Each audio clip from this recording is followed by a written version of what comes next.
All right, good morning. It is May 2nd and it is 10:04 a.m. Pacific Standard Time. So I've been gone for a while. I've had a busy life, so I haven't streamed in a couple weeks.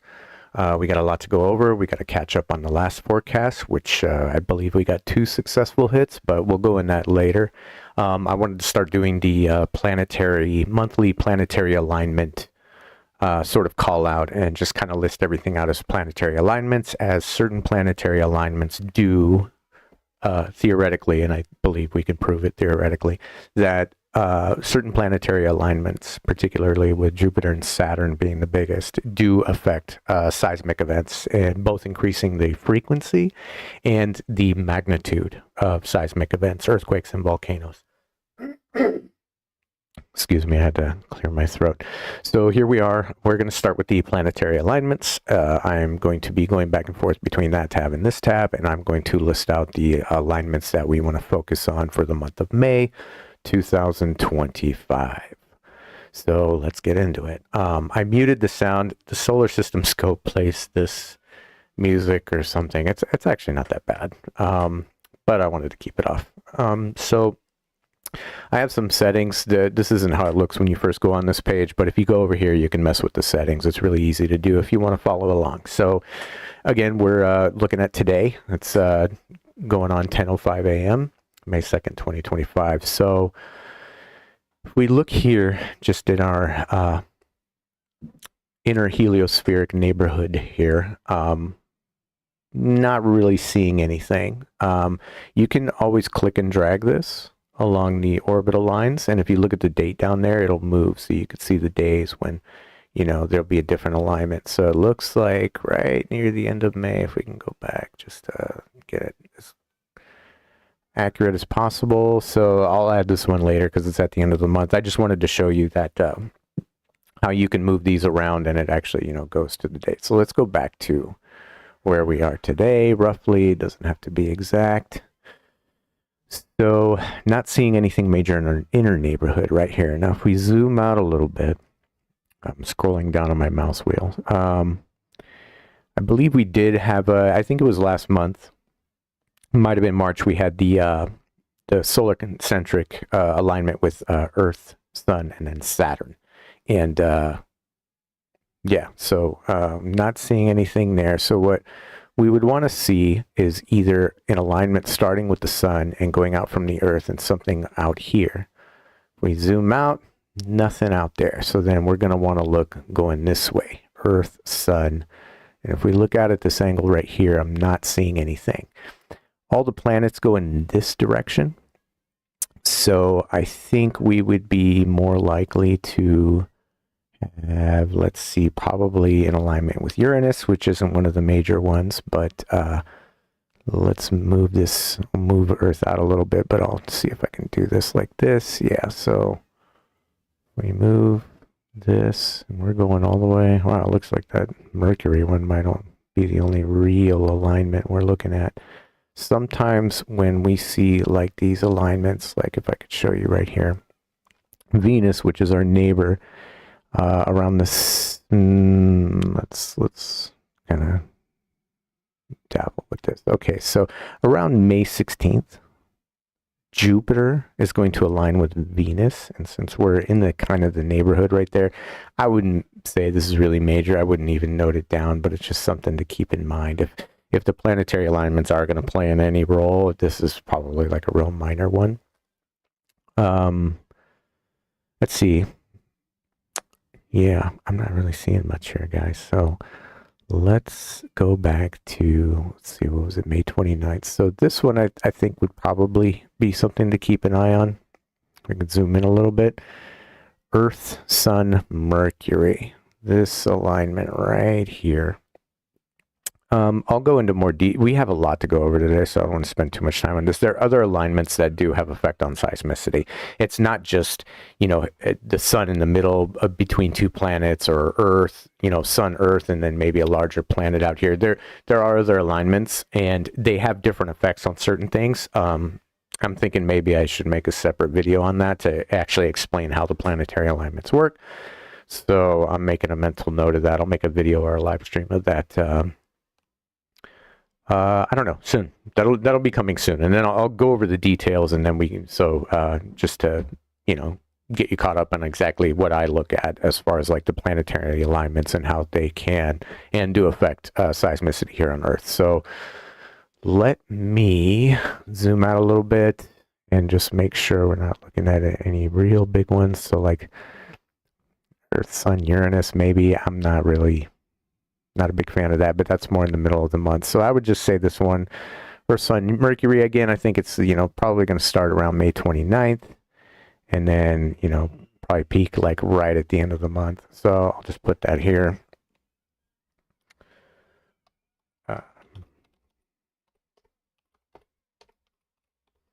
Mercury, Sun, Earth. And May 29th. That's the only one. I know this. Here, let me make that nice and big so you guys can see it. So I would say this is the only one, but from now on, when we do these monthly planetary alignment forecasts, I'll just have them in a spreadsheet like this, but not much. So let's move on. So we got a lot to cover. Let's start first with the forecast, if there is one. I'm doing this all live. I haven't looked at any of this today. So let's see if I can refresh this. What's going on here? Is SDO down? That's interesting. So let me try going. Let's just do this. Yeah, I think something's messed up here. Okay, so let's look here. Wow. Okay, so we're it looks like we should be feeling the effects of this. This is probably exactly what caused that major earthquake in Argentina. So let's just go over that real quick. So Argentina got a 7.4. It's massive. Let's go ahead and zoom in on that. So is this it? Yeah, it's down there. See, luckily, and look at that big cluster of stuff right there. So if we see if there were any pre-seismic, and absolutely pre-seismic signals, look at all that leading up to it. So if I had been paying attention, which I was not, this area 100% would have been on alert. But again, been real busy lately, didn't have time to look at this. So these are all the earthquakes. Make sure I have this at largest. Sorry, let me refocus on this there. Okay, so those are aftershocks. So now let's check if there really were. Sorry, I was mistaken on that. So let's do a custom search here. Just go search earthquake catalog. I want the minimum to be 4.0, and we don't need to go back a week. We can put this, let's just go the 27th, a little farther back than normal, but let's just let's be thorough. And then I'm just going to put 10 kilometers because if you notice when we were looking at those 5 they were at the default 10 kilometers, which means they don't know how deep it was. So unfortunately, I'm going to have to put 10 here instead of 60 or 100, which I normally do. And let's go ahead and search. Sorry, I had to clear my throat again. So let's zoom in here. So this is what we had. Where's the major one? Yeah, see, so it popped off. There wasn't a lot of pre-seismic signals. See, we're going by newest one first. So it kind of just popped off. And yeah, there was nothing that was going on beforehand, at least as far as smaller earthquakes alluding to a larger one. If we zoom out a little bit, there's a lot of activity going on up here. I would almost put this at a current alert right now. So let's add Chile. Let me keep this sheet open. I would add Chile. Let's just change this here. Sorry, it's just there wasn't much in way of planetary alignments that I wanted to go into detail about, so I want to just change this spreadsheet to the let me get rid of this. Change this spreadsheet to the areas we're going to look at. So put Chile on the list, and yeah, because that's a lot going on right there. Let's see what else. Papua New Guinea. Let's look at this. See, look at that.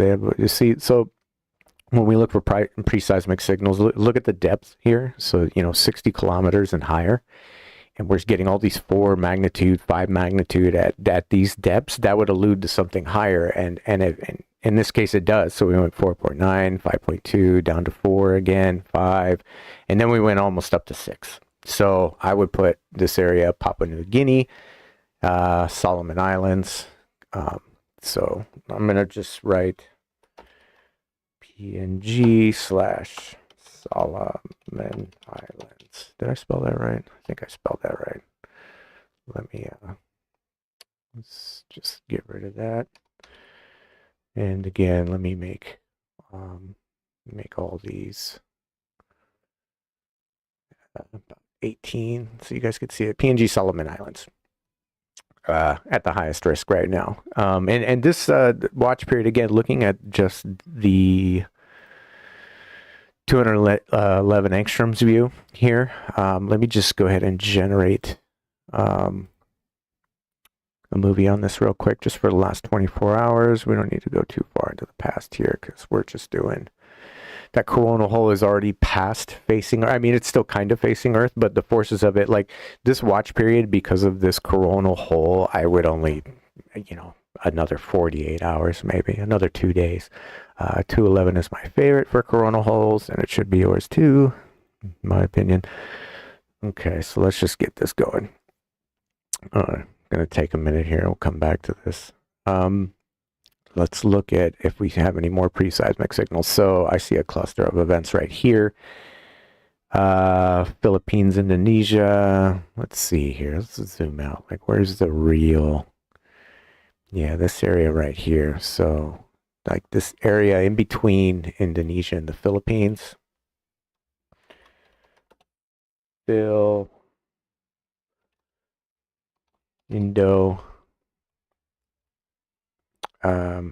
just let me spell it out. Let's do this right. So, Indonesia and the Philippines. Oops.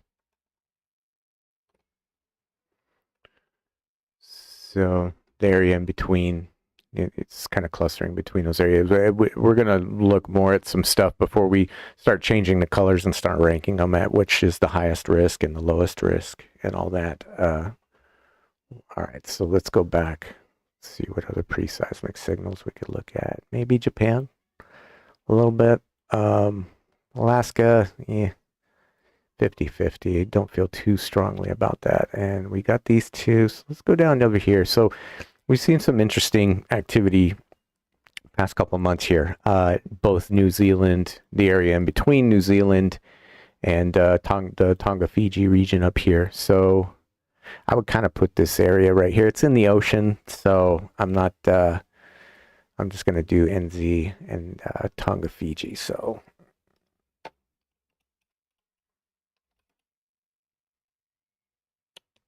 oops, there we go.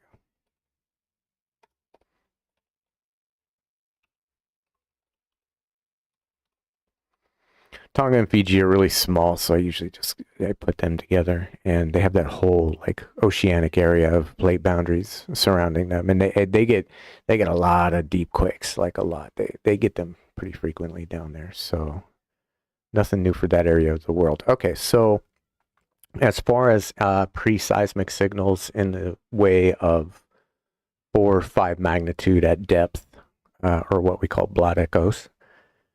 Let's look at that. Yes, New Zealand has a 6-pointer down there. Okay, so let's go back. This is the coronal hole. It's turning out of view, so the movie's working now. We have this one turning in on the southern area of the sun right here, which I believe is positive magnetic polarity. Wow, look at that. Is this up to date? Yeah, it is. That's an interesting. So this is a model. This isn't like...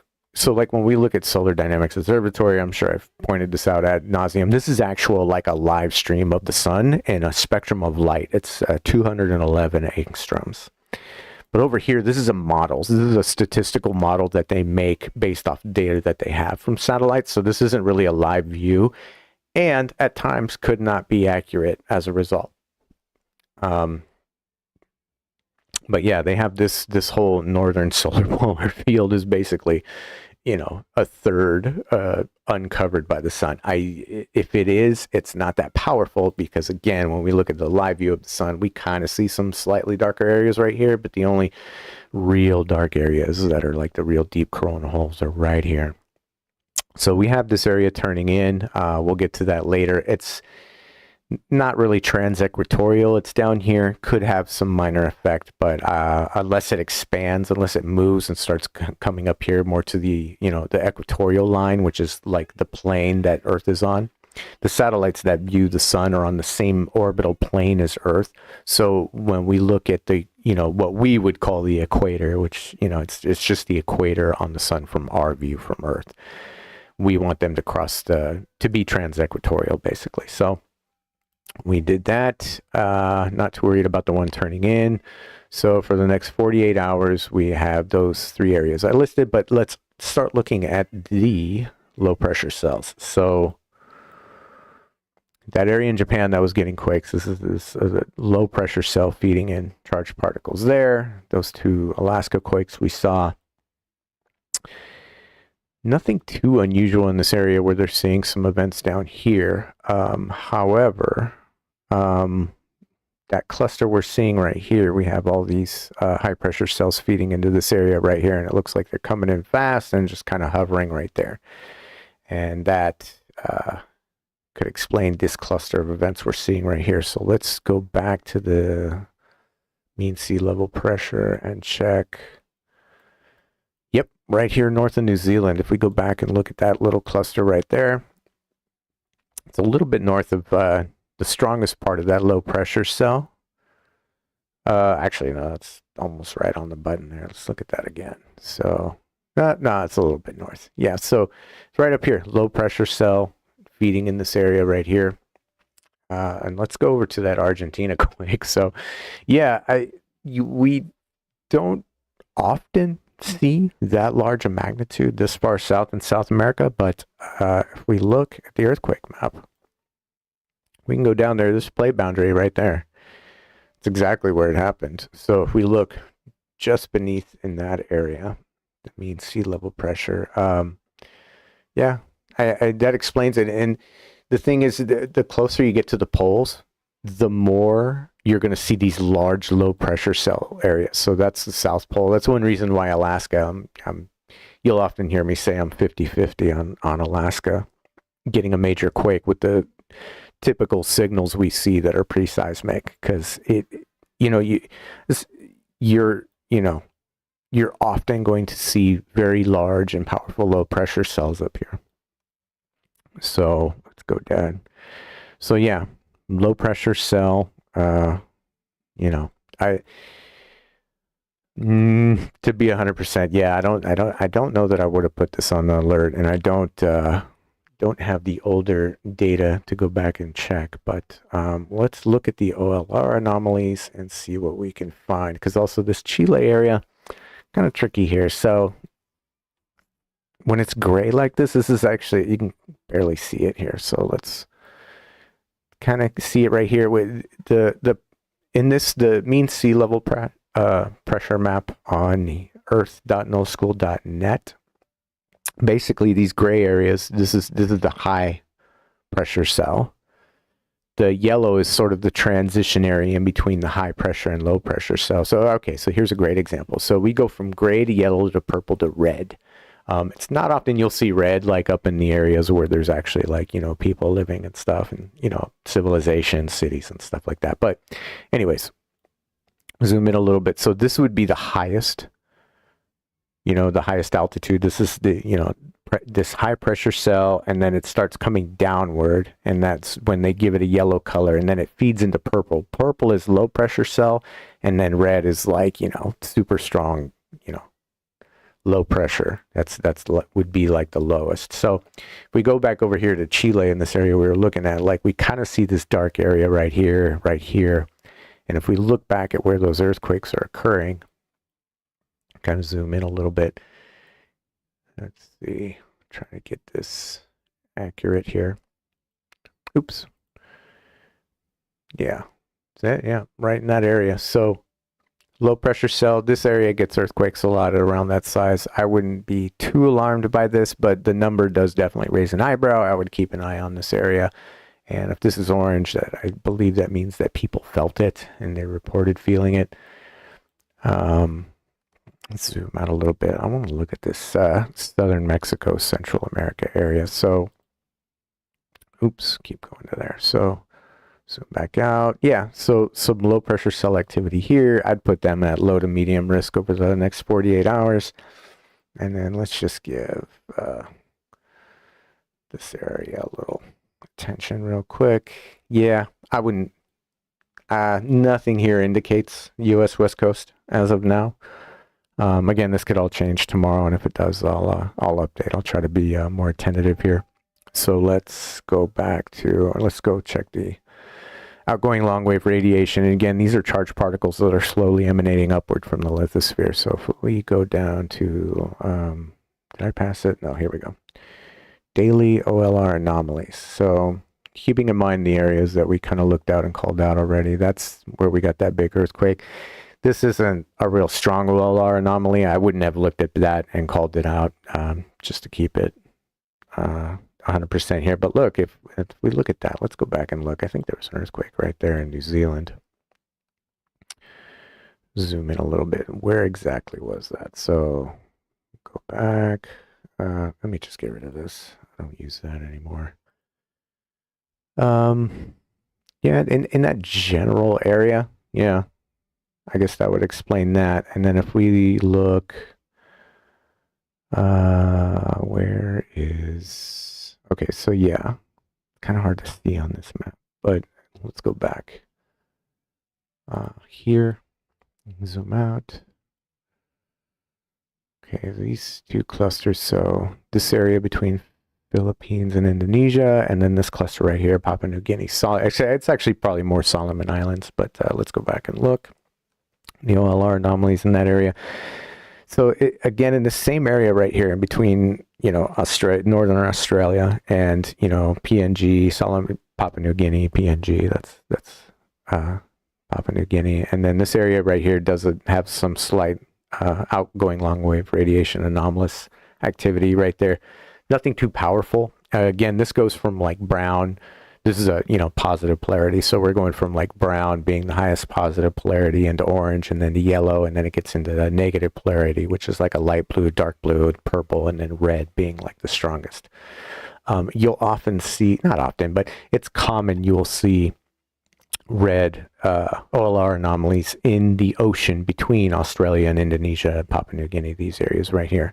So, but that we're seeing this dark blue right in that area in between Indonesia and the Philippines. That's an indicator. That's something we keep an eye on. And let's go back, see Solomon Islands, not too much, but another thing we kind of want to look for, like it's kind of, if any of you are familiar with solar flares and coronal mass ejections, how that occurs. If you look at sunspots that have strong magnetic mixing, I kind of vision it the same way with the OLR anomalies. I kind of feel like those sunspots are, I dare say, theoretically the equivalent of these OLR anomalies on the sun. So sunspots, I think this is like the Earth's version of that. Point being, when we see strong magnetic mixing, so like we have, you know, this strong positive and this strong negative, I feel like that kind of, when those get, it kind of takes the OLR anomalies, the strong forces of the positive and the negative, and when they get repelled together, they kind of have the same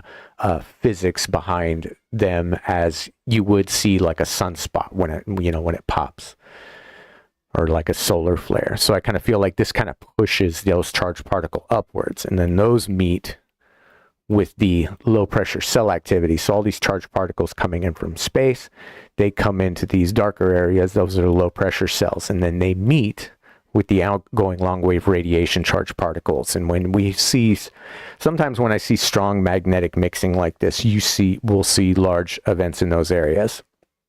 So like right here, I mean, there's, not too much going on right here, but you can kind of get the idea that there's magnetic mixing right there. If you've ever like really looked at the sun and looked like at the sunspots and their umbras and the penumbras and how there's magnetic mixing and all the gamma delta class sunspots, a lot of it has to do with magnetic mixing. And when you see those solar flares, that's strong negative and strong positive magnetic forces coming together and, you know, creating, you know, magnetic sort of, you know, blasts or discharges, I should say.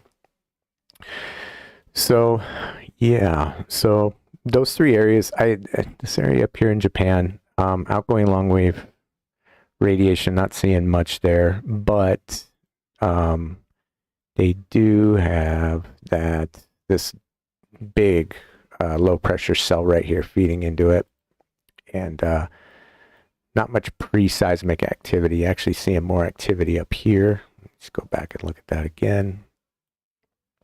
Yeah, I mean, that does make sense. Yeah, I would I would put that area probably at a medium risk at least. So let's just go ahead and add Japan.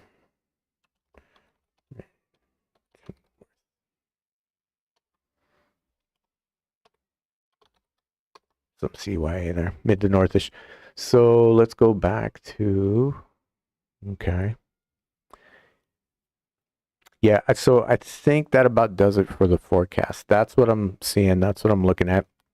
Next 48 hours, I would put, let's see, what would be the number one spot that we looked at? I'd probably put Papua New Guinea, and I'd actually put probably this area above Chile, right?